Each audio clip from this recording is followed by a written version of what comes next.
নমস্কার বন্ধুরা, আমি আবার আমার চ্যানেলে নতুন ভিডিও নিয়ে তোমাদের জন্য চলে এসেছি। ওয়েদার চেঞ্জ হচ্ছে, তাই এবার থেকে আমাদের একটু হালকা পাতলা খাবারের দিকেই মন ঝুঁকবে। তবে তাতে কি, পুরোপুরিভাবে গরম পড়ার আগে একটা স্পেশাল খুব সিম্পল ডেজার্ট আইটেম তো ট্রাই করাই যায়। তাই জন্য একেবারে নিজের মাথা খাটিয়ে বানিয়ে ফেললাম এই ডেজার্ট আইটেমটা, এই মিষ্টিটা। তো তার জন্য প্রথমেই আমাদেরকে যেটা করতে হবে সেটা হলো বেশ খানিকটা রোস্টেড পিনাটকে গরম দুধে 15 মিনিট থাকতে ভিজিয়ে রাখতে হবে। তারপর তাকে মিক্সারে দিয়ে ব্লেন্ড করতে হবে। মিক্সারে ওটাকে ব্লেন্ড করতে মেয়ের দায়িত্বে দিয়ে এসে আমি কেক টিনের মধ্যে ঘি ব্রাশ করে নিচ্ছি। তো এবার তারপরে বাদাম দুধের মিক্সচারটাকে আমি দিয়ে দিলাম এই একটা কড়াইয়ের মধ্যে। এবার এটাকে খুব ভালোভাবে আমি এক প্রস্থ নেড়ে নেব। এমনিতে কিন্তু এটা যতক্ষণ হবে ততক্ষণ নেড়ে যেতেই হবে তোমাদের। আর খানিকটা নাড়াচাড়া করার পরে আমি দিয়ে দিলাম হাফ কাপ পরিমাণ সুজিটা দিয়ে আবার খুব ভালোভাবে আমি নেড়ে নেব। আর বাদাম তো তাই ক্রমাগত মিডিয়াম টু লো আঁচে নাড়াচাড়া করতে হবে এবং খুব ভালোভাবে নাড়াচাড়া করে নিলাম আমি সুজিটা দিয়ে। এবং মিক্সারের গায়ে লেগে থাকা যে বাদাম দুধের ইয়েটা ছিল সেটাও একটুখানি পুরো কাচিয়ে আমি কড়াইয়ের মধ্যে দিয়ে দিলাম। তারপরে দিয়ে দিলাম 1 চামচ পরিমাণ এলাচ গুঁড়ো। এলাচ গুঁড়োটা আমার যে দুধ আর বাদামের পরিমাণ ছিল সেই অনুযায়ী আমি 1 চামচ দিয়েছি এবং তারপর আমি দিয়ে দিয়েছি পরিমাণ মতো চিনি।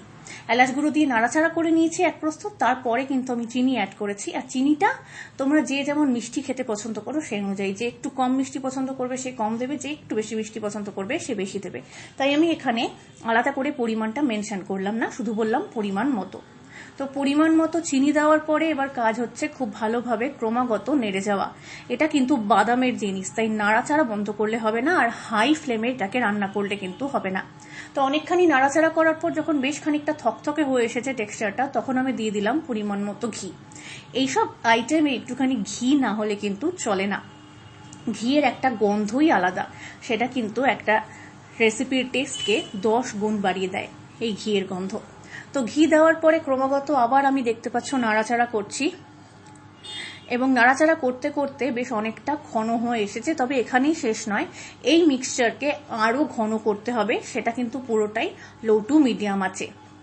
আর 1 মিনিটের জন্যও স্প্যাচুলা দিয়ে নাড়াচাড়া করা থামানো যাবে না, তাহলেই কিন্তু কেঁচে গন্ডুস হয়ে যাবে, মানে তলা দিয়ে লেগে যাবে। সেটা বারবারই আমি বলছি, তাই মাথায় রেখো, কারণ এটা বাদামের জিনিস। তো এবারে দেখতে পাচ্ছ আরো বেশ খানিকটা ঘন হয়ে এসেছে। এবার কিন্তু মোটামুটি একটা জায়গায় এসেছে, মানে এখনো পুরোপুরি নামানোর জায়গায় না এলেও অনেকখানি পুরো টাইট হয়ে এসেছে। এবার এটাকেই আমি আঁচ বন্ধ করে আরো একটুখানি নাড়াচাড়া করে আরো একটুখানি ডোটাকে টাইট করে নেব।